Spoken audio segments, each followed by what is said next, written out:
단원명이 화학의 언어거든요. 잠깐만, 켰겠지? 네.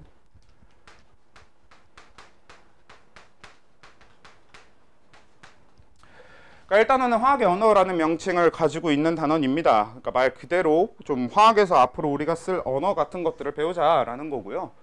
그러니까 새로운 용어 정리를 위주로 하는 단원이다 라고 보시면 될 것 같아요. 그래서 이 화학의 언어라고 얘기하는 1단원에서 결국 제일 중요한 단어는 요 단어예요. 몰. 요게 우리 그 화원을 하는 내내 되게 중요할 거고, 사실 화원을 하는 내내 뿐만 아니라 앞으로 여러분들이 화학과 관련된 뭘 하든 저 몰이라고 하는 건 계속 나올 겁니다. 저건 되게 중요한 단어가 될 거예요.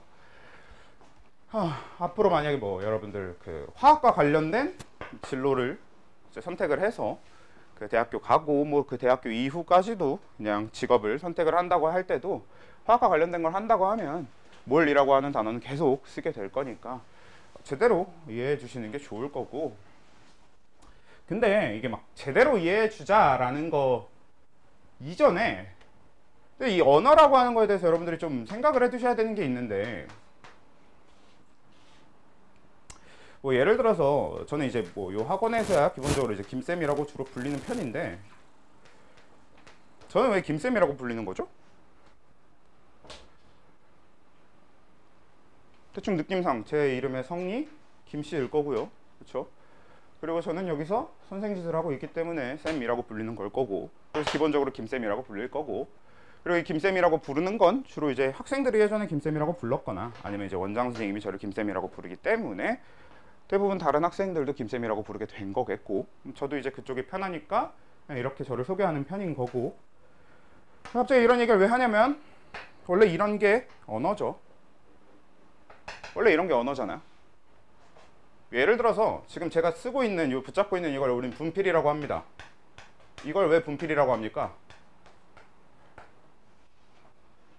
뭐 언어학적으로 분석하자라는 얘기는 아니야. 만약에 뭐 언어학적으로 분석하자 그러면 분이라고 하는 건 뭐 가루 뭐 이런 거라서 얘들은 이제 가루로 이렇게 하는 걸 거고, 필은 쓴다는 거니까 뭐 그래서 이렇게 가루를 내서 쓰는 어떤 이런 걸 얘기를 하자는 건 아니고, 그러니까 이거는 어느 순간 이 분필이라고 하는 걸 처음 발견했거나 처음 발명한 사람이 분필이라고 부르자라고 얘기를 했기 때문에 그때부터 우린 지금까지도 계속 분필이라고 부르고 있는 거지. 그러니까 원래 언어라고 하는 건 약속입니다.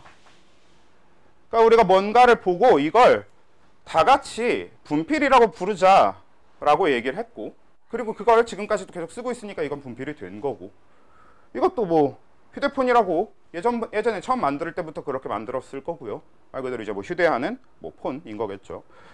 그래서 그렇게 만든 거고, 아니면 뭐 스마트폰이라는 것도 그렇죠. 그렇게 만들어서 그렇게 쓰기로 약속을 했고 지금까지 써오고 있으니까 우린 당연하게 그걸 받아들이는 거잖아요.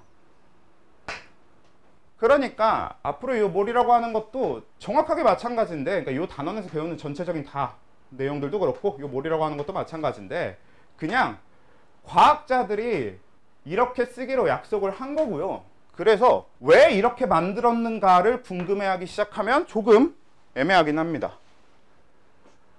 물론 이제 어쩌다가 이런 약속을 하게 됐는가를 적당히 알 필요는 있지만, 너무 깊게 들어가서 막 이 새끼들이 대체 왜 이랬을까 막 이런 거 궁금해하고 그러면 안 된다는 얘기고, 그냥 적당하게 그냥 쟤네들이 그렇게 부르기로 정했고 뭐 걔네들은 우리보다 똑똑한 애들일 테니까, 걔네들은 우리보다 똑똑했을 테니까 그냥 걔네들이 정한 거 우린 쓰자 정도로 받아들여 주시는 게 좋겠죠. 그래서 그 중에서 이제 제일 중요한 단어가 몰이라는 건데, 얘는 어디다 쓸 거냐면, 사실상 원래 우리가 쓰던 것 중에서는 개수랑 같은 어떤 같은 의미를 갖는다라고 보시면 될 것 같아요. 그러니까 정확하게는 좀 단위의 개념이라고 보시는 거겠지. 왜냐면 개수를 셀 때 우린 제일 편하게 세는 개수의 형태는 1개, 2개, 3개, 4개가 제일 편하게 세는 개수의 형태일 겁니다. 그렇지? 제가 여기 지금 분필이 있는데 여기 하나, 여기 2개, 여기 3개, 여기 4개, 이렇게 4개의 분필이 놓여져 있네요. 이런 식으로 몇 개라고 세는 거는 당연히 그냥 개를 쓸 때가 제일 편하긴 편한데, 근데 우리는 요 셀 때 개를 쓰지 않게 되는 경우들이 꽤 있습니다. 뭐 가장 대표적으로는 뭐 배추는 뭐라고 세요? 혹시 배추 세는 단위가 뭔지 아시는 분?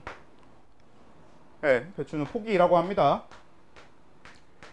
근데 보통 이건 이제 왜 만들어진 걸 거냐면 배추라고 하는 건 배추마다 크기도 좀 다를 거고요. 그리고 배추는 잎 낱장으로 떼놓으면은 되게 또 다를 거란 말이야. 그래서 낱장이 아니라 우리가 그 하나 캤을 때 이렇게 한 개 이렇게 뭉쳐 있는 애들 요 하나를 포기라고 세자 이렇게 약속을 한 거일 거고, 그래서 그때부터 우린 이걸 이제 그냥 한 포기, 두 포기, 세 포기, 네 포기 이렇게 읽는 걸 거란 말이야. 그쵸?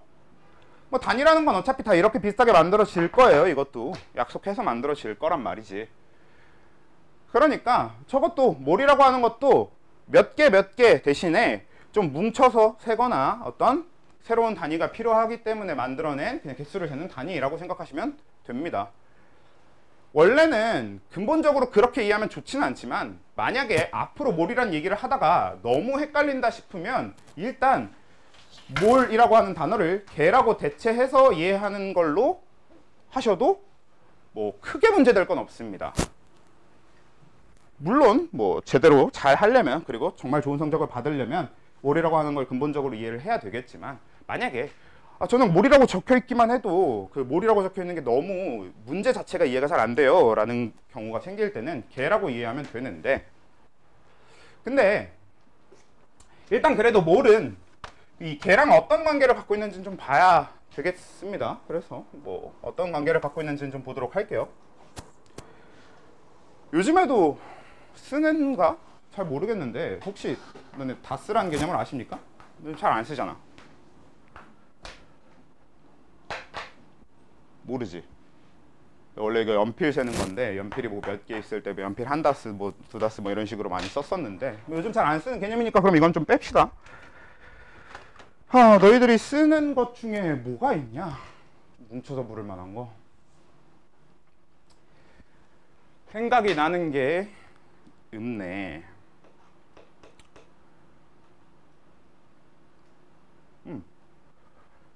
그냥 단순하게 아무거나 그냥 갖다 놓고 써봅시다. 자, 뭐 건전지가 있어요.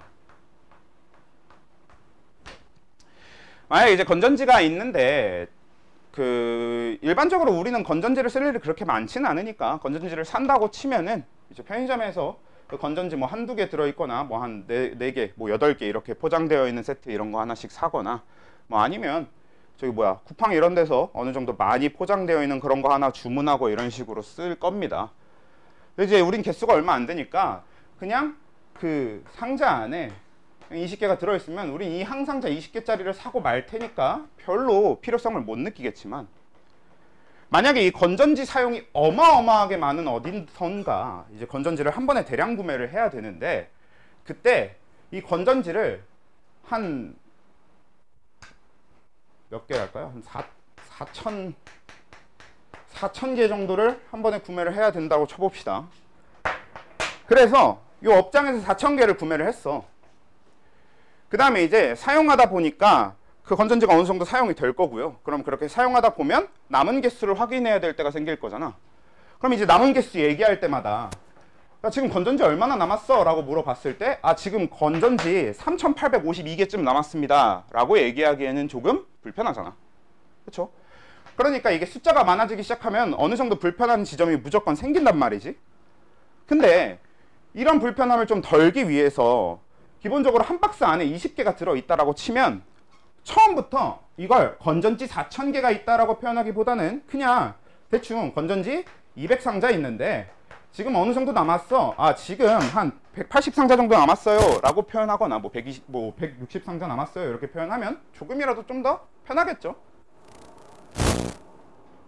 그래서 저 몰이라고 하는 단위도 정확하게 이렇게 만들어지는 겁니다. 저도 정확하게 이렇게 만들어질 건데,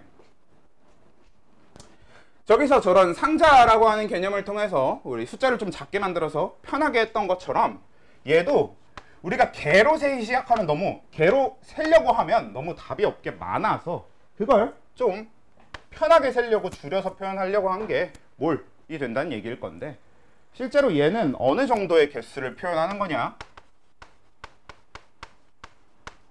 개를 표현하는 겁니다. 6.02 곱하기 10의 23제곱 개가 하나의 몰이라고 하는 단위로 묶여서 되는 겁니다.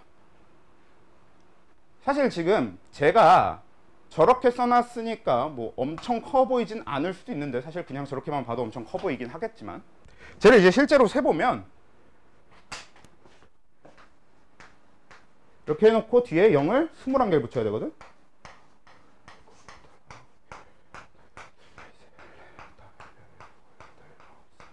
이겁니다. 그러니까 우리는 이만큼의 개를 만약에 일일이 얘기하려고 한다고 쳐봅시다. 솔직히 얘기할 자신이 있어? 좀 그렇잖아. 우리가 이걸 조금 편하게, 그럼 이렇게 하면 좋겠으니까 이쪽에다 초점을 맞추려고 한다고 쳐도, 그러면 여기에다가 초점을 맞춰 봅시다. 그러면 지금은 6.02 곱하기 10의 23제곱개쯤 있는데, 좀 써가지고 지금 남은 건 3.01 곱하기 10의 23제곱개쯤 있습니다. 이것도 마찬가지로 불편하잖아요. 그렇죠? 그러니까 요만큼이 너무 불편해서 요걸 몰이라고 하는 단위로 함축하기로 했다라는 이야기가 되는 겁니다. 그래서 우린 6.02 곱하기 10의 23제곱개를 1몰이라고 인식을 해줄 건데, 요게 이제 이 몰이라고 하는 단위, 그러니까 개수를 세는 단위가 만들어지게 된 기본적인 상황인데, 그럼 이 숫자는 왜 나왔는지도 좀 봅시다. 6.02 곱하기 10의 23제곱개라고 하는 게 왜 나왔는지 보면, 자 여러분, 원자는 뭘로 되어 있어요?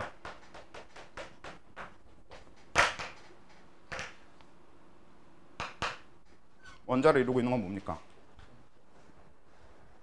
네, 전자가 있을 거고요. 전하? 네, 뭐 전하라고 하는 건 원자를 이루는 요소라기보다는 전하를 띠는 입자가 존재하는 거겠죠. 대표적으로 전자가 이제 전하를 띠는 입자죠. 우린 이거를 마이너스 전하 혹은 음전하를 띈다라고 표현을 할 거고요. 전하라고 하는 건 이렇게 마이너스 혹은 플러스 이런 전기적인 걸 띠는 걸 전하라고 하는 거니까 전하는 그렇고, 그래서 전자라고 하는 게 원자를 이루는 입자일 거고요. 음전하를 띠는 입자일 거고, 전자 말고 또 네, 중성자가 있겠죠. 또 맞아요. 양성자 이렇게가 있습니다. 그러니까 마이너스 전하를 띠고 있는 전자랑 그 다음에 플러스 전하를 띠고 있는 양성자랑 그리고 전하를 띠지 않는 중성자, 이렇게가 이제 원자를 이루게 될 거고, 뭐 여기서 조금 더 가보면 중성자랑 양성자라고 하는 건 기본적으로 원자 핵이라는 걸 이루고 있을 거고요. 그리고 전자라고 하는 건 원자 핵 바깥에서 이제 따로 존재하는 게 될 겁니다. 이 정도까지는 알고 있는 내용이죠. 그치? 우리 다 알고 있는 내용이니까. 자, 이렇게 있는데, 자, 이 중에서 우리 대부분 그래도 주기율표에서 20번까지 원소기원 다 외우고 있죠? 1번이 뭐야? 수소예요. 그럼 2번이? 헬륨. 3번이? 리튬. 다음? 베릴륨. 붕소. 탄소. 질소. 산소. 네, 한 명밖에 안 들리니까 그냥 여기까지 하고요. 자, 그래서 이런 식으로 이제 갈 건데, 그 중에서 첫 번째가 수소잖아요. 왜 수소는 왜 원자 번호가 왜 1번이에요? 전자 관계여서? 조금 틀린 답이죠? 제일 가벼웠어. 그것도 약간 틀린 답. 그러니까 사실 그냥 대충 설명하면 그런 식으로 설명해도 설명이 되긴 하겠지만, 근본적인 정의는 그렇게 만들어진 게 아니잖아. 원자 번호는 뭘 기준으로 만들어지는 거예요? 어디서 뭔가 들렸어. 아닙니다. 그것도 뭐 약간 그런 식으로 설명했을 때 크게 틀리다는 얘기는 아니지만, 그게 이제 근본적인 정의를 만든 건 아니니까. 예. 양성자수. 우리 원자 번호는 양성자수를 기준으로 만들어져 있습니다. 요거는 뒤에서도 한번 다룰 거긴 한데, 원래 이제 이 주기율표 발전 과정을 보면은 양성자수 더하기 중성자수, 그러니까 질량수를 기준으로 그 주기율표를 만들었을 때도 있고, 뭐 어쩌고 저쩌고 해서 여러 가지로 주기율표를 만들어 봤지만, 그 중에 현재 우리가 쓰고 있는 주기율표는 요 양성자수를 기준으로 원자 번호를 만들고, 그걸 통해서 그 표를 만든 게 지금 우리가 쓰고 있는 거고, 가장 범용성 있게 잘 쓰이고 있으니까 그게 맞겠지 하면서 쓰고 있는 게 이제 요 양성자수를 기준으로 원자 번호를 매겨낸 거거든. 매겨 놓은 거거든요. 그러니까 수소 같은 경우는 양성자 수가 1개야. 그래서 1번인 거지. 그렇죠? 그럼 헬륨은 양성자 수가 2개겠죠. 그래서 2번인 겁니다. 리튬은 양성자 수 3개. 그런 식으로 되는 거니까 그래서 우린 이제 양성자 수를 기준으로 원자 번호를 매겨놨고요. 그래서 수소는 다시 뭐 여기다 잠깐 정리를 하면서 해봅시다. 수소랑 헬륨만. 그래서 수소는 양성자 수가 1개라서 1번이고요. 헬륨은 양성자 수가 2개라서 2번이고 이렇게 될 겁니다. 근데 여기서 이제 이 원자라고 하는 애들은 기본적으로 이제 중성 상태의 원자라고 하는데 요 중성이랑 단어도 여러분들이 앞으로 조금 어디서 어떻게 제시되느냐에 따라서 구분을 해주셔야 될 거예요. 가장 최근에 여러분들이 배웠을 중성이란 개념은 산성, 염기성, 중성할 때 그 중성이 가장 최근에 배운 개념일 거고요. 이제 이런 개념은 우리가 이제 액성이라고 하죠. 액성. 액성이 산성이냐 중성이냐 염기성이냐 이때도 중성이란 단어가 나오지만 근데 이거보다 근본적으로 더 많이 쓰는 건 어디 쪽이냐면 전기적인 성질입니다. 전기적으로 플러스를 띄고 있냐 마이너스를 띄고 있냐 플러스 마이너스를 다 띄고 있지 않냐 그러니까 전하를 띄느냐 아니냐를 나눌 때 전하를 띄고 있지 않다라는 얘기도 이런 식으로 중성이다 라는 표현을 씁니다. 가장 정확한 표현은 전기적으로 중성이다 이게 제일 정확한 표현인데 뭐 굳이 전기적인 거 저거는 뭐 생략하기도 하니까 이 중성 원자를 기준으로 주가 되니까 얘기를 해보면 자 수소가 지금 양성자 수가 1개인데 얘가 전기적으로 중성이려면 전자가 몇 개 있어야 돼요?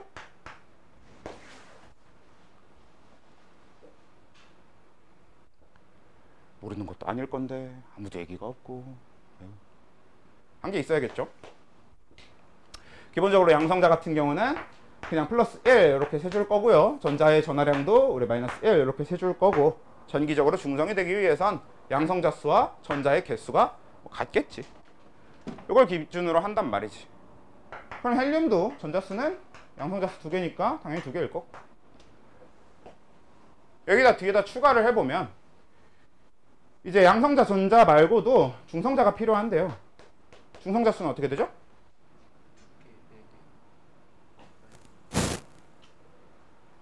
일단 헬륨한테는 중성자 수가 2개가 있습니다. 그러니까 헬륨이 가지고 있는 중성자 수는 양성자랑 같은 개수로 일단 기본적으로는 이렇게 봐주시면 돼요. 우리가 동위원소의 개념은 2단원 초반부에서 배울 거니까 그때 가서 얘기를 하고 일단 이렇게 해놓고 나면 잠깐 해야 될 얘기가 있는데 자 양성자라는 건 플러스를 띄고 있는 입자고요. 전자는 마이너스를 띄고 있는 입자입니다. 근데 중성자는 전기적인 성질이 없어요. 근데 왜 있어야 될까? 중성자란 입자는 왜 있을까요?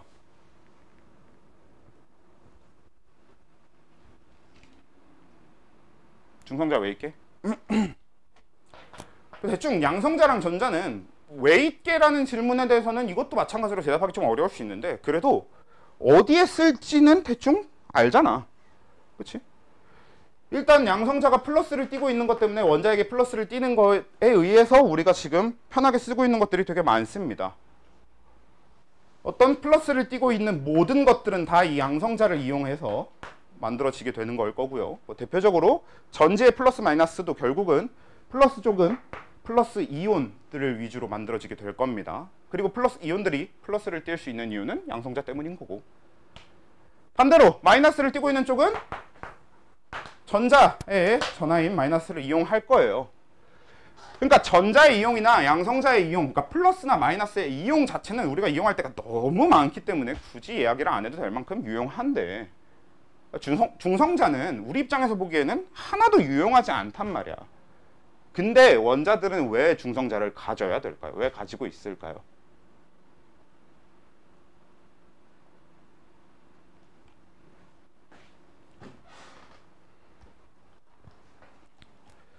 자, 이 얘기를 하기 위해서 여러분들 원자의 원자 전체 크기에서 원자 하나의 크기를 볼 때 이 원자 하나 전체 크기에서 원자 핵의 크기가 차지하는 비중을 잠깐 얘기를 해보면 자, 원자를 그냥 요 강의실만큼이라고 볼게요. 그러니까 지금 원자 한 개를 그냥 갖다 놨어. 그러니까 헬륨 원자 하나를 갖다 놨다고 쳐봅시다. 그럼 이 헬륨 원자 하나의 크기를 그냥 이 강의실 전체라고 생각을 해봐. 그랬을 때 헬륨 원자핵의 크기가 어느 정도냐면 딱 한 요 분필 정도 크기일 겁니다. 지금 이 강의실 전체를 헬륨의 크기로 잡아도 요 분필 정도만한 크기가 헬륨 원자핵의 크기예요. 정말 작아. 그러니까 이 원자핵이라고 하는 건 원자 전체의 크기에서 엄청나게 작은 애가 원자핵의 크기가 되거든요. 근데 실제로는 이 헬륨 원자라고 하는 건 이 강의실만큼 크지 않아.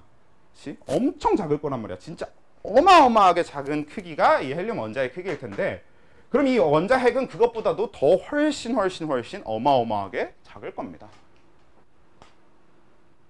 그럼 이 얘기를 보면, 그럼 그 엄청나게 작은 그 원자핵 안에 양성자가 두 개가 이렇게 들어있어. 자, 근데 여러분들이 이미 알고 있을 겁니다. 플러스랑 플러스 사이엔 무슨 힘이 작용하죠? 플러스랑 플러스면 전하가 같은 거잖아. 같은 극을 띠는 거란 말이야. 그치? 청력을 갖죠. 물론 이제 이걸 물리나 기본적으로는 청력이란 표현을 더 많이 썼을 텐데, 앞으로 화학에서는 청력이란 표현보다는 반발력이란 표현을 더 좋아합니다. 반대로 잡아당기는 힘은 인력일 텐데, 인력은 그대로 쓸 거예요. 그러니까 인력은 원래 물리나 이런 데서 쓰던 인력이라는 표현을 그대로 쓸 거지만, 청력은 물리에선 주로 청력이라는 표현을 계속 쓰더라도 화학에선 반발력이라는 표현을 더 많이 쓰게 될 겁니다. 근데 같은 힘이라고 보시면 돼요. 청력과 반발력 같은 힘인데, 그러면 이렇게 좁은데 플러스 2를 가둬놨으면 사실 얘네들은 반발력 때문에라도 저 좁은 공간 안에 저 둘이 묶여 있다는 건 사실 물리적으로 불가능합니다. 그러니까 물리적으로 저 플러스 전하를 띠고 있는 입자 두 개가 저 좁은 공간 안에 같이 묶여 있다는 건 원래 근본적으로 불가능해요. 그래서 얘네들은 그냥 이 둘이 딱 존재하는 게 아니라 이 둘을 억지로라도 묶어줄 만한 뭔가가 필요해. 그러니까 예를 들면 자석이 있어. 자석이 이렇게 막대 자석이 이렇게 두 개 있는데, 여기도 N극이고 여기도 N극인 이렇게 막대 자석의 N극을 가까이 놨을 때 쟤네 둘을 그냥 붙여놨을 때 얘네 둘이 완벽하게 붙는 거는 기본적으로 물리적으로는 불가능합니다. 그냥 냅뒀을 땐 N극과 N극은 서로 절대 붙지 않을 거예요. 맞죠? 근데 사실 어떻게 할 수 있어? 우리가 힘으로 억지로 붙여놓으면 붙겠지.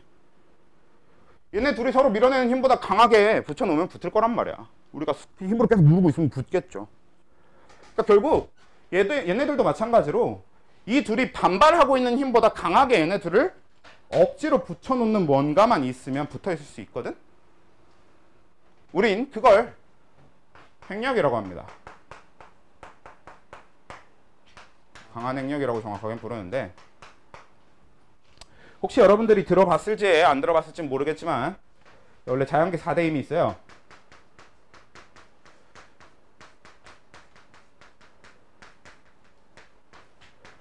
우주의 근간을 이루는 원래 4가지의 힘이 있습니다. 이게 뭐야? 중력, 만유인력이라고도 부르고요. 그 다음에 전자기력이 있고, 그 다음에 핵력이 있고요. 그리고 그러니까 강력이랑 핵력이 다른 걸로 아는데, 사실 이거는 요즘에 하나로 합쳐졌는데 그거는 물리이론이니까 굳이 알 필요는 없을 것 같고, 아무튼 이런 식으로 원래 그냥 이 우주를 이루고 있는 그냥 우리가 아직까지는 근원을 정확하게 알지 못하는 힘들이 존재하는데, 그 중에 가장 대표적인 게 지금 여기서 얘기하는 핵력입니다. 그리고 이 핵력은 뭘 해주냐면 이 원자핵 안에서 플러스 이 양성자들을 서로 같은 전하를 띠고 있지만 억지로 묶어주는 역할을 하는 힘이에요. 그리고 이 핵력을 매개하는, 그러니까 이 핵력은 사실상 누구에 의해서 만들어지는 힘이냐면 중성자에 의해서 만들어지는 힘입니다. 그러니까 다시 정리를 해보면 중성자의 역할은 뭐다? 양성자들끼리 서로 붙어있게 만들어주는 거예요. 오케이? 그러니까 서로 반발해야 되는 양성자들을 붙어있게 만들어주는 게 중성자의 역할입니다. 그래서 헬륨 기준으로 양성자가 2개면 기본적으로 중성자도 2개가 들어있게 되어 있어요. 뭐 예를 들어 리튬 같은 경우는 그러면 이제 원자 번호 3번이니까 양성자 수가 3개일 거고, 그러면 중성자 수가 똑같이 3개가 들어있는 이런 형태가 되는 거지. 이 3개를 묶어놔 주는 거죠, 얘네가. 그리고 그 바깥에 전자 3개가 들어있고, 이런 느낌이 되는 거죠. 근데 그러면 수소한테는 중성자가 필요한가요?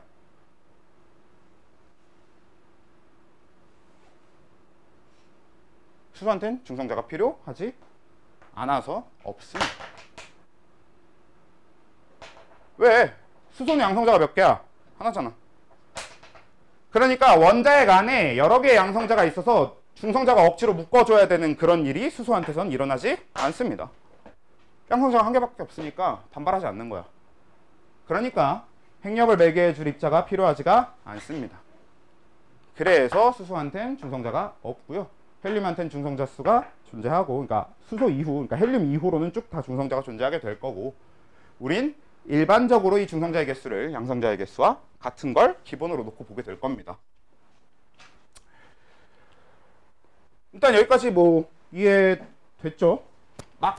막 디테일하게 이해할 것까지는 없고 그냥 흐름을 좀 이해하고 계시면 될 것 같아요. 왜냐면 이거는 지금 저 내용을 얘기하기 위한 어느 정도 빌드업 같은 개념인 거지, 사실 꼭 알아야만 하는 내용의 메인 이런 건 아닙니다. 물론 이제 양성자 개수, 중성자 개수, 전자 개수는 알아야 되는데, 그걸 여러분들이 그냥 단순히 양성자 개수랑 전자 개수 같고 중성자 개수도 기본적으로는 같은 걸 기본으로 하고, 그래서 항상 뭐 2번짜리 헬륨 같은 경우는 양성자 2개, 중성자 2개, 전자 2개, 리튬은 3개, 3개, 3개, 뭐 베릴륨은 4개, 4개, 4개, 이렇게 그냥 외우는 게 아니라 이유를 좀 알고 이해를 하면서 외우자라는 의미로 설명을 하고 있는 거에 가까워요. 꼭 알아야 된다기보단. 그리고 반대로 그래서 얘는 양성자가 한 개밖에 없기 때문에 그래서 중성자가 필요 없는 거구나, 이런 걸 좀 알고 기억을 해두면 이런 사소한 게 기억이 오래가게 만드는 것 중에 하나가 된단 말이야. 단순히 이유도 잘 납득이 안 된 상태로 그냥 외워두면 그런 게 제일 까먹기 쉽죠. 그러니까 우리 좀 까먹지 않고 오래 기억하기 위해서라도 이런 걸 설명을 해드린 거고 이해하면 좋겠다라는 거고요. 만약에 정 이해가 안 간다 싶으면 뭐 일단 외워서 연습하는 형태로도 할 수는 있어요. 그래서 일단 여기까지 그런 내용이 될 건데, 자 그러면 여기서 이제 요 양성자, 중성자, 전자에 대해서 조금 더 할 얘기가 뭐가 있냐면, 자 양성자, 중성자는 그냥 이제 다시 묶어서 원자핵으로 일단 표현을 해놓고, 그래서 이 원자핵과 그 바깥에 있는 이 전자 중에서 기본적으로 이 둘 중에 움직임이 굉장히 많은 입자가 있고요, 거의 움직일 일이 없는 입자가 있습니다. 대충 알 것 같은데 누구는 좀 움직일 일이 적고 누구는 움직일 일이 많습니까? 원자핵은 움직일 일이 기본적으로 그렇죠? 없어요. 사실 없다고 보긴 좀 그렇고, 내가 여기 있는 이거를 여기다 이렇게 옮기잖아요. 이게 원자핵이 이동한 거죠. 사실 이건 물체 자체의 위치가 이동할 때나 원자핵이 같이 이동하는 거고, 그게 아니라 물체를 가만히 놔두면 원자핵은 이동할 일이 없는 거지. 그래서 기본적으로 그냥 가만히 있는 물체에서는 원자핵의 이동은 없습니다. 대신 전자의 이동이 수를 이루게 되겠죠. 그런데 이 전자는 비교적 자유롭게 움직이고, 그래서 원자핵은 거의 움직이지 않는 상태가 될 건데, 왜 그렇게? 이건 왜일까? 막 너무 깊게 과학적으로 생각할 것까지 없습니다. 간단하게 생각을 해봅시다. 여러분들이 지금 과학적으로 알고 있는 어떤 개념이나 상식이 그렇게까지 많지는 않은 상태, 딱 통합과학 정도까지일 건데, 그 안에서 생각할 수 있는 내용이니까 물어보는 거긴 합니다. 사실 그게 아니더라도 물어는 볼 거지만, 원자핵은 왜 움직임이 거의 없는데 전자는 그거에 비해서 굉장히 자유롭게 움직일까요?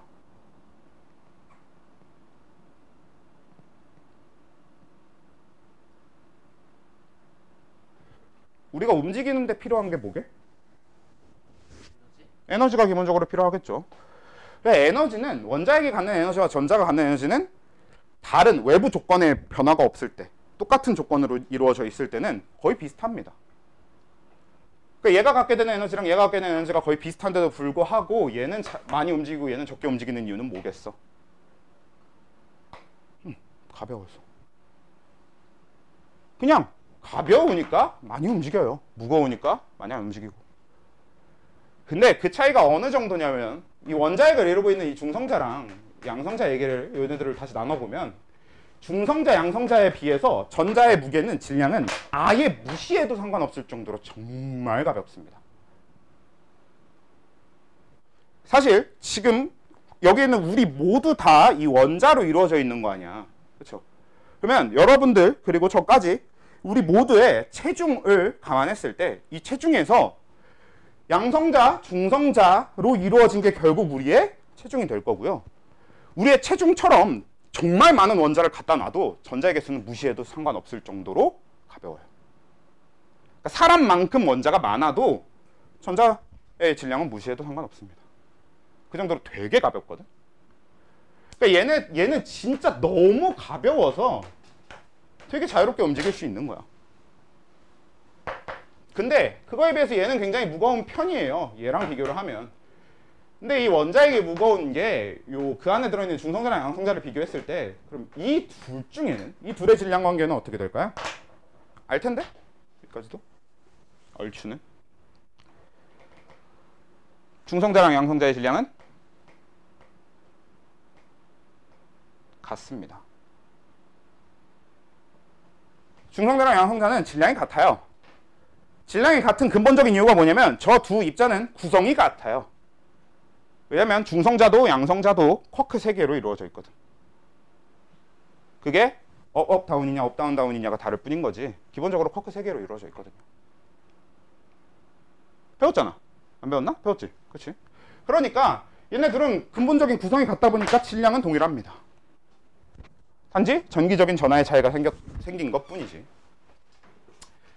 그래서 얘네 둘은 질량은 같을 거고 근데 그거에 비해서 얘는 질량이 너무 가벼우니까 얘의 질량은 무시를 해주고 요걸 기본으로 가면 우리는 요 수소를 대충 양성자 1개, 중성자 1개니까 수소가 헬륨보다 4분의 1의 질량을 갖겠구나라고 추측해 볼 수 있게 되겠죠. 왜냐면 헬륨은 양성자, 중성자 합쳐서 4개 근데 수소는 헬륨은 4개 근데 수소는 양성자, 중성자 합쳐서 1개 이렇게 되니까 그러면 얘는 요게 1개 합쳤을 때 1개만 가지고 있고 얘는 4개 갖고 있으니까 얘가 얘보다 4배 무겁겠구나. 이런 식으로 추측해 볼 수 있게 될 거 아니야. 얘는 6개. 그러면 얘는 얘보다 6배 무겁겠구나 라는 걸 추측해 볼 수 있을 거 아니에요. 그래서 이걸 통해서 만들어낸 게 뭐야? 양성자 수와 중성자 수를 더해서 표현하는 질량수라고 하는 개념을 만들어낸 것이. 왜? 이렇게 하면 서로 질량을 비교하기가 너무 편해지잖아. 수소의 질량수는 1인 거야. 그러니까 헬륨의 질량수는 4, 리튬의 질량수는 6 이런 식으로. 베릴륨의 질량수는 8. 그럼 우리는 베릴륨 1개의 질량은 수소 1개의 질량의 8배겠구나 라고 이제 생각할 수 있게 되는 거죠. 오케이? 그쵸? 네. 왜 이렇게 졸려? 좀 쉴까? 그래요? 좀 쉽시다. 3시 딱 시간도 한 3시 4분 얼추 한 50분쯤 수업했으니까 잠깐 드린 얘기고요. 계속 해봅시다.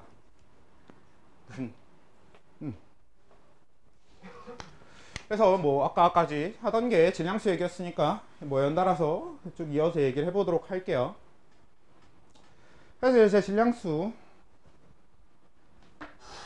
양성자 수랑 이제 중성자 뭐 양성자랑 중성자 그리고 중성자가 왜 필요한지 왜 수소한테 중성자가 없는지 얘기됐고 그 다음에 전자는 질량을 무시할 만하고 양성자랑 중성자는 질량이 같아서 좀 상대적으로 우리가 좀 몇 배고 이런 걸 파악하기 편하게 질량수라는 개념을 만들었다 라고 하는 것까지가 뭐 아까 했던 얘기니까 그리고 사실 여기까지는 여러분들이 얼추 아는 내용일 거지만 뭐 다시 정리하는 걸 수도 있을 거고요. 모르면 모르는 대로 정리를 하면 되실 거고요.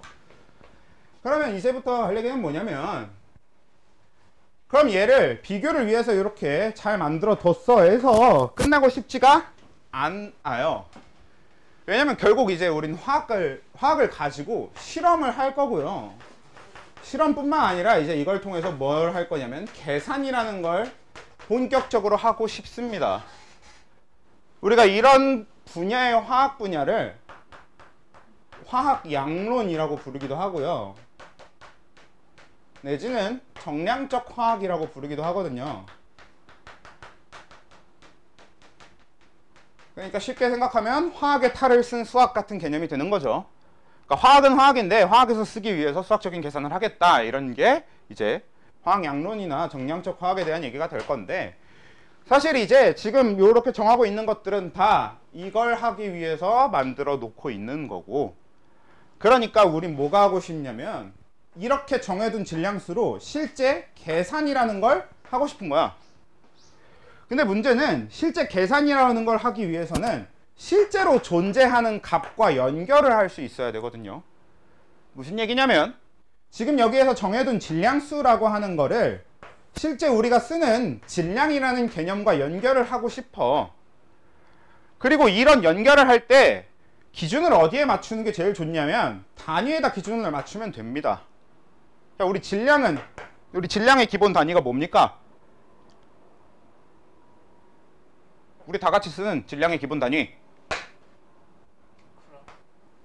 이 되겠죠.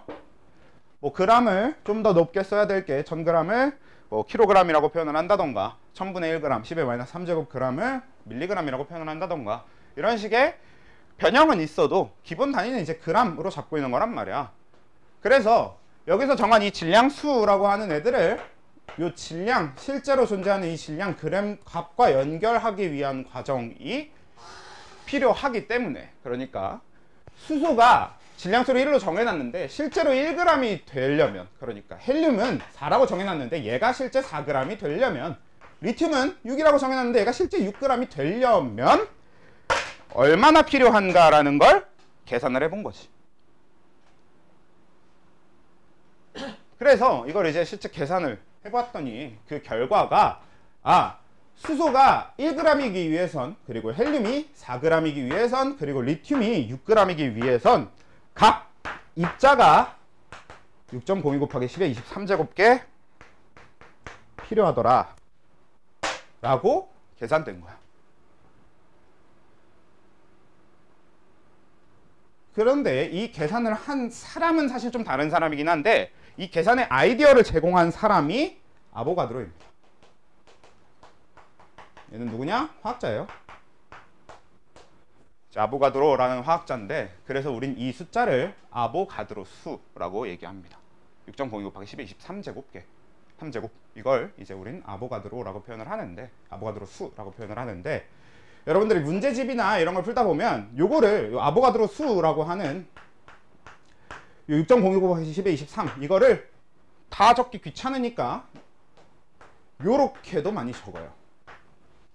뭐냐면 넘버 아보가드로입니다.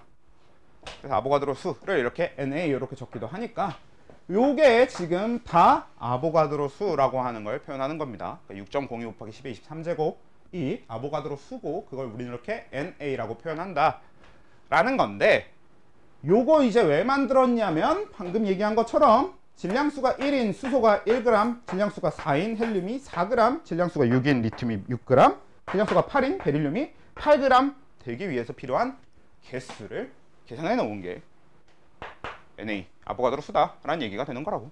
오케이? 되죠? 근데 결국은 저렇게 해서 만들어진 저 6.06 곱하기 10의 23제곱 NA라고 하는 걸 그때그때 다 일일이 나열하기가 귀찮으니까, 그래서 저게 계산되고 난 뒤에 과학자들끼리 모여서 저걸 매번 쓰기 너무 힘드니까 우리 새로 단위를 만들자. 그래서 저만큼을 묶어서 몰이라고 하자가 그냥 약속 관계, 이렇게 이런 순서로 약속이 된 겁니다. 그렇게 만들어진 게 이 몰이라고 하는 새로운 단위예요. 그래서 이제 화학에서의 몰이라고 하는 표현은 뭐냐면 입자가 6.02 곱하기 10의 23제곱 개가 있는 걸 뜻한다 라는 게 기본입니다. 오케이? 그래서 이렇게 이해한 거 다 이해하고 계시면 좋고요. 근데 최종 결론적으로 그럼 우리한테 제일 중요한 건 제일 중요한 포인트는 뭐냐, 요 중간 과정을 살짝 빼고, 사실 우리한테는 그래서 제일 중요한 게 뭐냐면 수소 1몰이 1g이라는 사실, 이게 제일 중요한 겁니다. 결국 우리한테 제일 중요한 포인트는 이거예요. 왜냐면 직접적인 계산은 이런 형태로 하게 될 테니까. 우리는 앞으로 이제 직접적인 계산은 이런 식으로 할 거예요. 헬륨 1몰은 몇 g이겠어? 아이고 4g이죠. 네. 이런 식이 될 거라는 거지.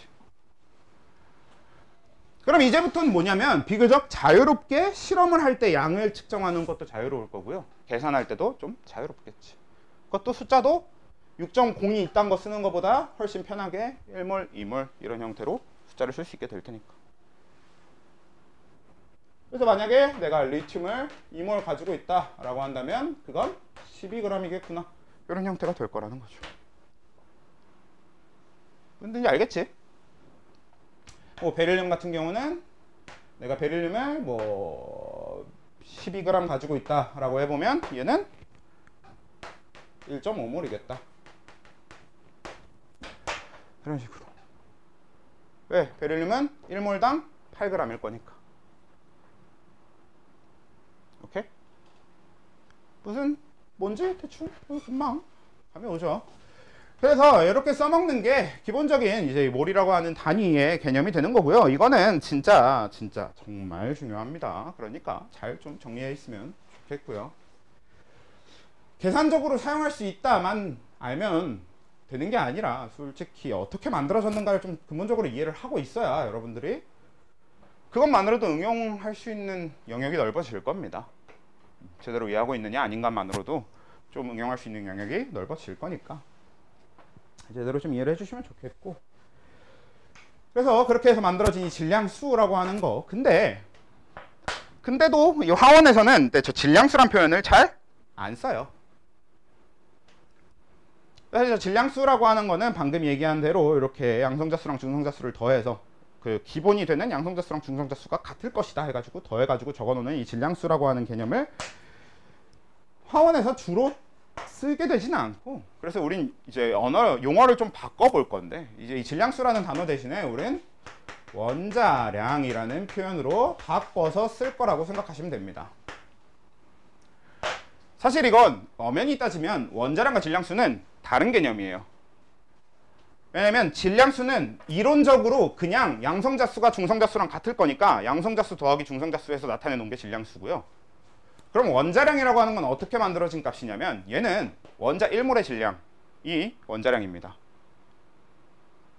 근데 사실 원자 1몰의 질량이 결국 질량수, 우리 방금 얘기했던 게 그거 기준으로 맞추려고 이런 계산을 했었으니까, 그래서 원자량이랑 질량수는 당연히 같아야 되는 거지.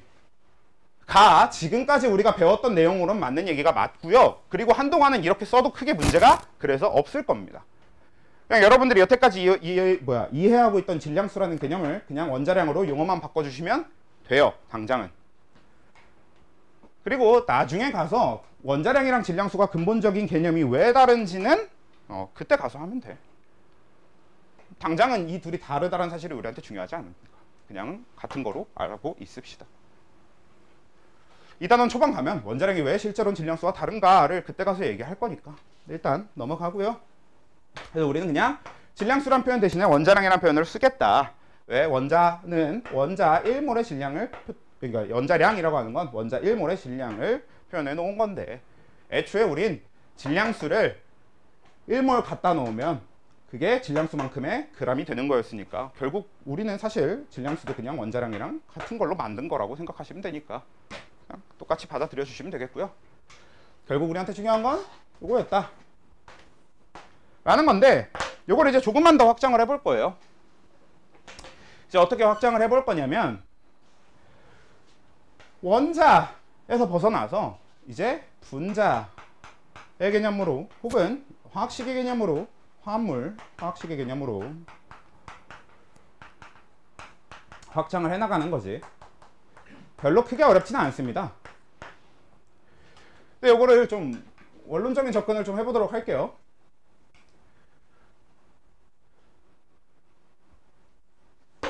자, 그래서 이런 얘기를 하기 위해서 일단 분자가 뭔지부터 얘기를 해봅시다. 그러기 위해서 원자랑 분자에 대한 얘기를 좀 해봐야 되는데, 여러분 원자가 뭐게?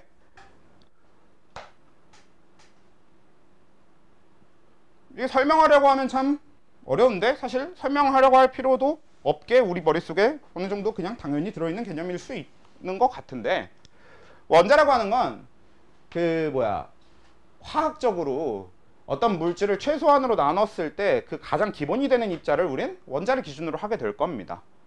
물론 원자를 더 나누면 그 안에 양성자, 전자, 중성자 이런 걸로 더 나눠지긴 하지 않습니까? 라고 하면 맞긴 맞는데, 그런 건 물질의 성질이나 어떤 물질의 어떤 형태 이런 거를 설명할 수 없는 개념이잖아. 양성자 거기까지 내려가 버리면 물질의 성질 같은 걸 얘기할 수 없게 되니까 딱 적당히 물질의 성질을 얘기해 볼 수 있으면서도 적당히 제일 그 기본이 되는 단위까지 내려간 거, 그런 게 이제 원자라고 보시면 되겠는데, 사실 이런 설명이 중요한 게 아니라 우리 머릿속에 들어있는 수소, 헬륨, 리튬 이런 식으로 부르는, 그러니까 원소 기호를 이용해서 부르는 걔네들이 원자일 거란 말이야.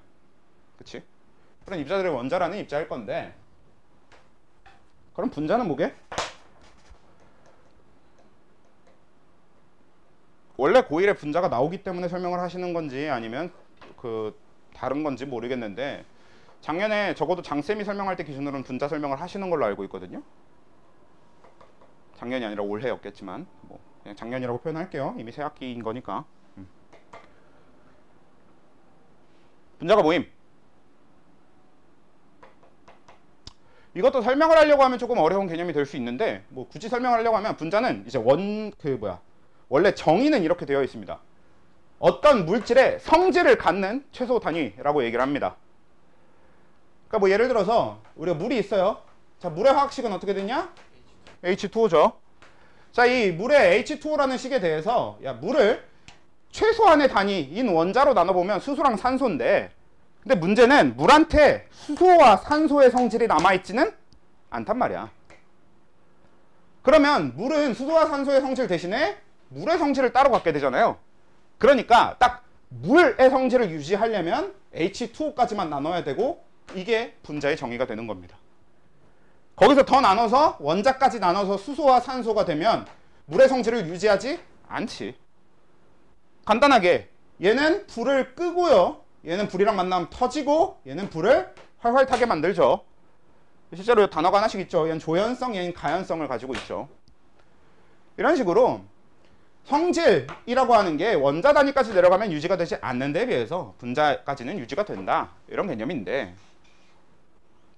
뭐 기본적으로 정의는 이렇게 있는데, 사실 분자는 정의보다 어떻게 기준으로 만들어졌는가가 중요한 거예요. 어떻게 기준으로 만들어졌냐면, 분자라고 하는 건 화학 결합을 한 입자가, 화학 결합이 이루어진 입자가 존재할 때, 우리가 그 입자라고 하는, 특히나 결합을 하고 있는 입자의 구분을 제대로 할 수 있을 때 그걸 분자라고 부를 겁니다. 조금 어려울 수 있으니까 예를 한번 들어보면요, 여러분들 그래도 뭐 공유결합과 이온결합에 대해서 디테일한 건 화원에서 또 자세히 다룰 거지만 그래도 얼추 다 알잖아.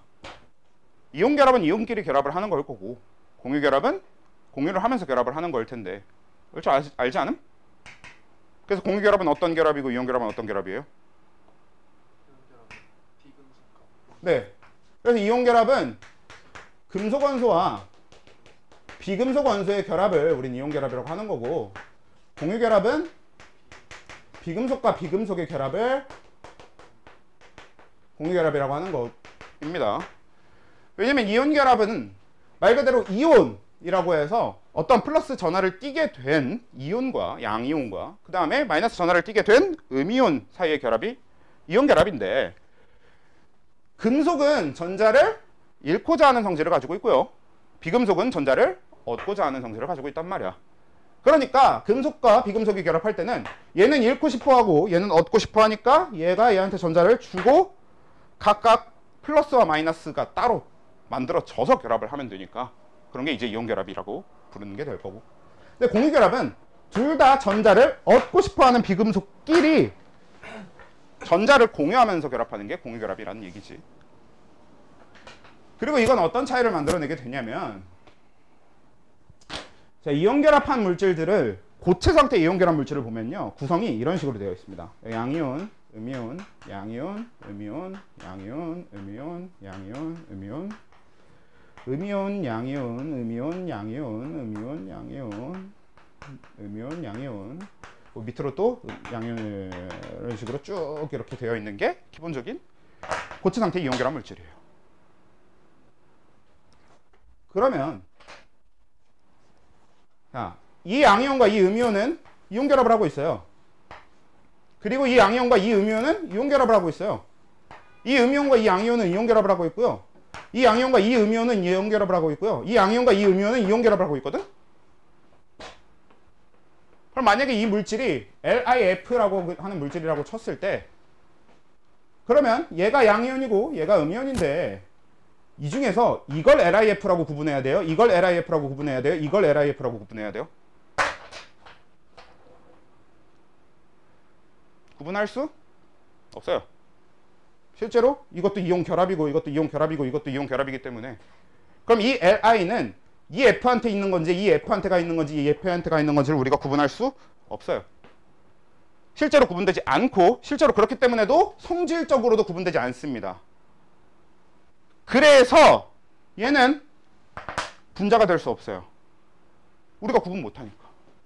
우리는 이렇게 구분하지 못하는 것들을 분자라고 부르지 않습니다. 분자가 아니라고 해요. 실제로 이 구분이 안 되는 것 때문에 갖게 되는 성질이 있거든. 그러니까 우리가 분자라고 하는 애들은 그 분자를 이루고 있는 기본 원자들과 전혀 다른 새로운 성질을 갖게 되는 경우가 대부분인데, 분자로 구분되지 않는 애들은 보통 보면요, 성분 원자들과 그 화합물의 화학적 성질이 완벽하게 구분되지 않는 경우가 굉장히 많습니다. 근데 이런 디테일한 건 나중에 자세히 다룰 거고, 당장 우리는 그래서 뭔 얘기를 하려는 거냐면, 아무튼 결과적으로 이렇게 결합하는 애들은, 이온 결합을 하는 애들은 분자가 아니라는 거고, 근데 그거에 비해서 공유 결합하는 애들은 분자가 돼요. 왜냐면 정확하게 입자 구분이 되거든. 그러니까 H2O, 그러니까 물만 봐도, 자, 얘를 이루고 있는 H 비금속, H 비금속, O도 비금속이란 말이야, 산소. 이거는 사실 그냥 대충 봐도 수소가 금속은 아닐 거 아니야. 산소가 금속은 아닐 거고. 그러니까 이렇게 비금속들끼리 결합을 했을 때는 정확하게 H2O라는 입자를 우리가 이렇게 구분할 수 있어요. 물 안에 있는 물 분자를 우리는 물 분자 1개, 2개, 3개, 4개 정확하게 셀 수 있게 구분할 수 있습니다. 그리고 그런 걸 우린 분자라고 부를 건데, 그 분자라는 애들은 그래서 결론적으로 공유 결합을 하면 분자로 구분이 돼요. 이 개념은 알고 있어야 됩니다. 그래서 우리가 공유 결합을 한 애들은 화학적으로 결합하거나 한 이런 물질들 중에, 화학적인 결합이 이루어진 물질 중에서 공유 결합을 하고 있으면 분자라고 부를 수 있고요. 공유 결합이 아닌 주로 이제 금속 결합이나 이온 결합이 될 텐데, 근데 금속 결합은 빼고 이제 주로 이온 결합을 한 애들은 분자란 표현을 쓸 수 없기 때문에 대신 그냥 뭐라고 쓰냐면 화학식 이런 식의 개념을 적용시켜 줍니다. 근데 우리가 화학결합은 이온결합, 공유결합 말고도 금속결합이 있는데, 금속결합은 어차피 대부분 다 무슨 상태일 거냐면 그냥 원자 상태일 겁니다. 왜냐면 금속결합이라고 하는 건 보통 그냥 지들끼리 결합하는 거거든. 리튬 원자들끼리 뭉쳐있는 게 그냥 금속결합 이런 거거든요. 그래서 우리가 이렇게 분자, 화학식, 원자 이렇게 개념을 나눠 둘 거긴 해서 용어가 구분은 되어 있어요. 그래서 구분은 해주긴 해야 되지만, 여기서 각각 분자 1몰의 질량을 우린 분자량이라고 불러줄 거고요.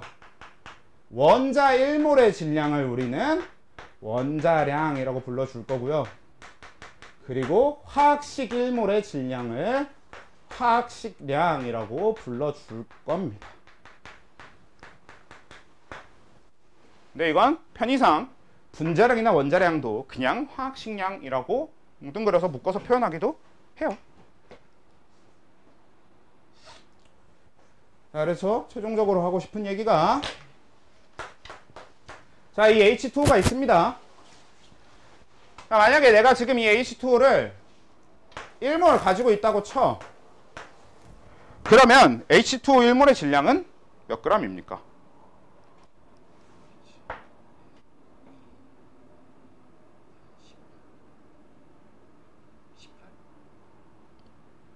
이제 이걸 근본적으로 계산하는 방식이라고 하는 건 뭐 그냥 머릿속에서 어떻게든 해서 어떻게든 계산을 해내면 되는데, 가장 이제 근본적인 방식은 일단 뜯어봅시다. 자, H2가 1몰인데 그러면 얘를 분해해보면 수소는 몇 몰이고 산소는 몇 몰인 거게. 여기서부터 출발해보자는 거지. 자, H2O가 1몰이에요. 그럼 수소는 몇 몰이에요?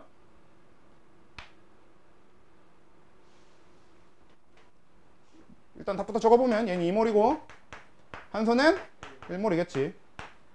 왜? 이 식이 뜻하는 게 뭐냐면 지금 얘는 H 2개와 산소 1개가 결합한 상태로 있다라는 뜻이란 말이야. 그래서 그 결합되어 있는 결합된 하나의 분자가 나한테 한 1몰게 있어 라는 얘기는, 그 안에 들어있는 걸로 뜯어봤을 때는 요거 하나당 수소 2개, 산소 하나씩 들어있는 거니까 얘 1몰 속에는 수소가 2몰, 산소는 1몰개씩 들어있는 걸 거란 말이지. 그치? 그러니까 이렇게 되면 수소 같은 경우는 원자량이 1이고 산소는 원자 번호가 8번이라서 원자량이 16이란 말이지. 그래서 산소는 원자량 1몰의 질량이 16인데 지금 딱 1몰 있으니까 16g일 거고요. 수소는 1몰의 질량 원자량이 1인데 근데 2몰 있으니까 2g 있겠지. 그러면 H2O 1몰은 결국 수소 2몰과 산소 1몰로 이루어져 있어서 최종 18g이 되겠구나. 이런 형태가 될 거라는 거지. 이게 가장 근본적인 계산 형태가 되는데, 애초에 우리는 이걸 어떻게 해둘 수 있냐면 이 자체를 수소 2개, 산소 하나니까 결국 이 입자 하나는, 그러니까 이 입자 1몰당 18일 걸 계산해 둘 수 있겠지. 수소 하나당 1이고 산소 하나당 16이니까.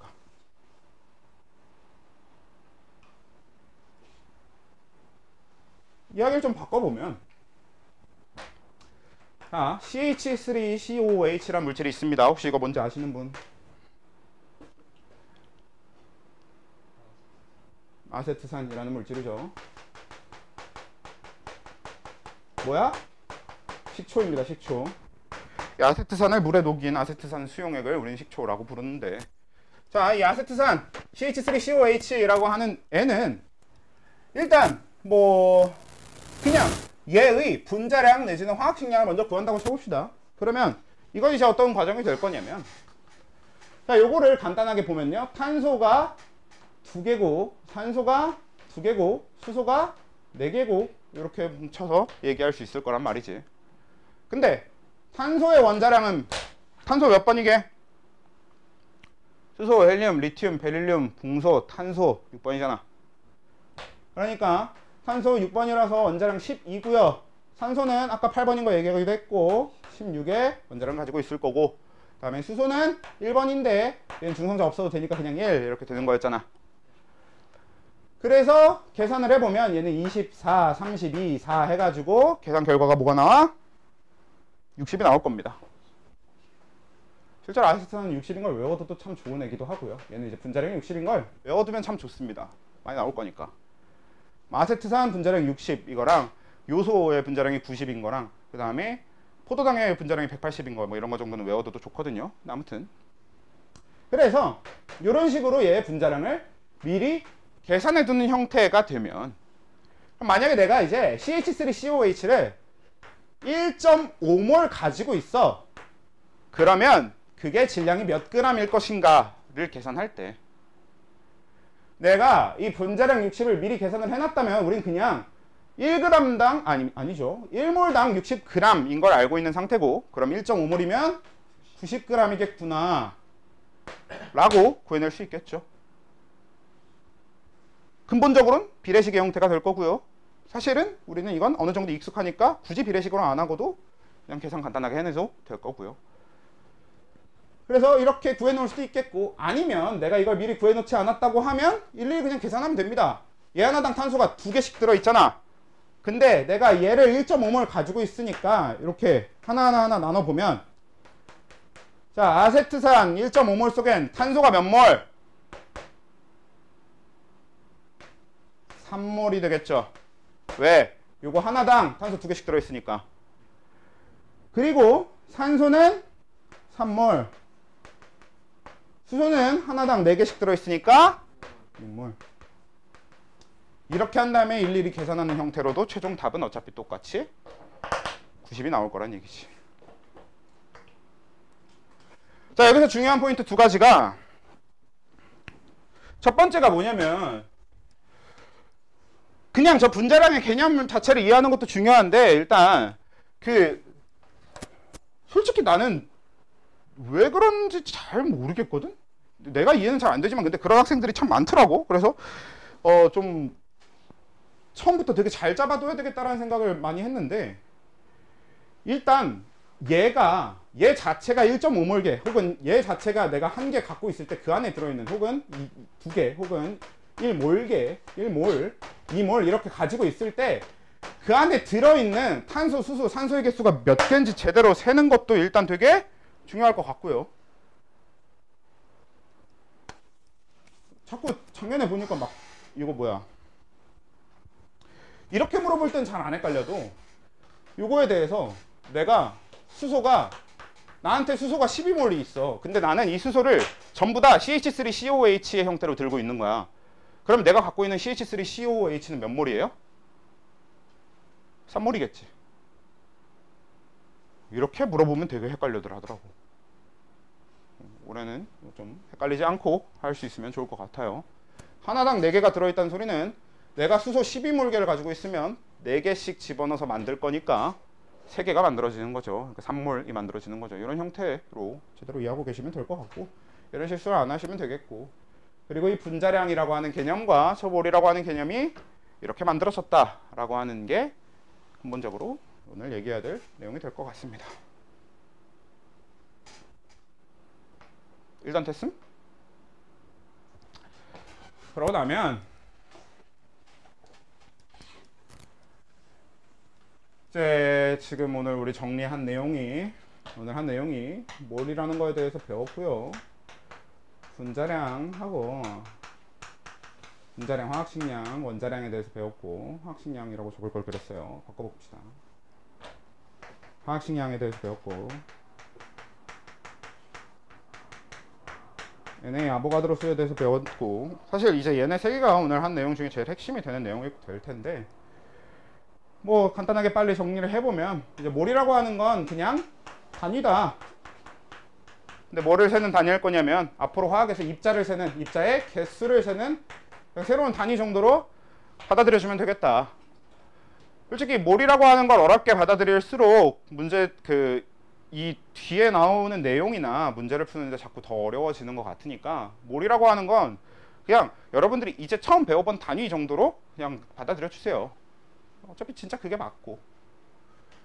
그래서 이 몰은 저는 수업할 때 이런 형태로 많이 적긴 적을 텐데, 대부분 실제 문제에서는 이렇게 적기보다는 이런 식으로 많이 표현을 하긴 합니다만, 그냥 몰을 영어로 적어놨을 뿐이지. 그래서 그냥 저렇게 되는 거고요. 근데 이 몰이라고 하는 건 이제 어떻게 만들어진 거였냐면, NA개, 즉 6.02 곱하기 10의 23제곱개를 뭉쳐서 1몰개 이렇게 부르기로 한 거다. 근데 왜 그게 어떻게 만들어진 거냐면, 화학식량, 원자량, 분자량, 즉 어떤 1몰, 그러니까 화학식이 원자라면 원자 1몰, 그 화학식이 분자라면 분자 1몰, 혹은 분자 원자가 다 아닌 어떤 화학식이라면 화학식 1몰만큼의 질량이 화학식량이더라 라는 건데, 그러기 위해서 필요한 개수가 6.05 곱하기 10의 23제곱개더라. 이렇게 셋이 맞물리는 스토리라는 거로 이해해 주시면 되겠다. 그리고 그걸 가지고 우린 이제 이것저것 계산을 많이 할 것이다. 이게 이제 오늘 한 내용의 주가 되겠고요. 일단 1단원에 남아있는 내용이 아보가드로 법칙이 남아있는데, 뭐 얘는 당연히 중요는 한데 사실 요즘은 수능 기준으로는 중요하지도 않습니다. 아보가드로 법칙은 수능에서는 그냥 사실상 몰라도 되는 법칙에 가까워져 있어요. 왜냐하면 수능 문제는 아보가드로 법칙은 당연히 적용되고 있는 상태로 문제가 나오기 때문에 그냥 저 법칙이 뭔지조차도 까먹었어도 아무 상관이 없는 상태가 돼버렸는데, 내신에서는 여전히 되게 중요하게 다룰 겁니다. 원래 저 아보가드로 법칙은 되게 중요한 법칙이니까. 원래 이제 남은 게 이거랑 몰롱도랑 이렇게 두 가지 굵직한 주제가 남았거든요. 1단원에서는. 그리고 나면 이제 화학 반응식의 양적 관계라고 해서 얘가 이제 헬인데,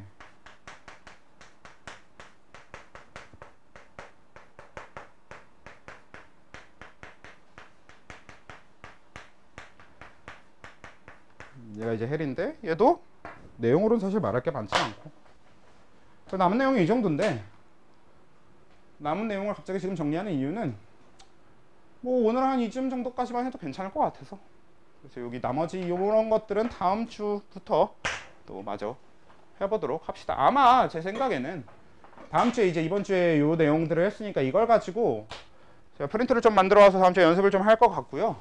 그래서 그냥 간단하게 몇 가지 연습을 좀 한 다음에 아보가드로 법칙 몰롱도에 대한 설명 끝나고 나면 그냥 다음 주에 양적 관계까지 또 내용이 다 끝나거나, 혹은 그 다음 주에 이런 것 좀 더 연습을 하면서 양적 관계 내용을 끝내거나 해서 한 1월 한 둘째 주 정도면 끝날 것 같아, 일단은 내용은. 그리고 양적 관계, 요 화학 반응식 양적 관계 전까지 적어도 한 이 정도를 끝낸 시점부터 바로 문제집에 있는 문제들을 조금 건드리면서 갈 예정입니다. 그래서 완자를 좀 슬슬 바로 준비를 하는 게 좋겠다라고 얘기를 드린 거고, 그렇게 된 거니까 오늘은 이렇게 정리하고 마무리를 하도록 합시다.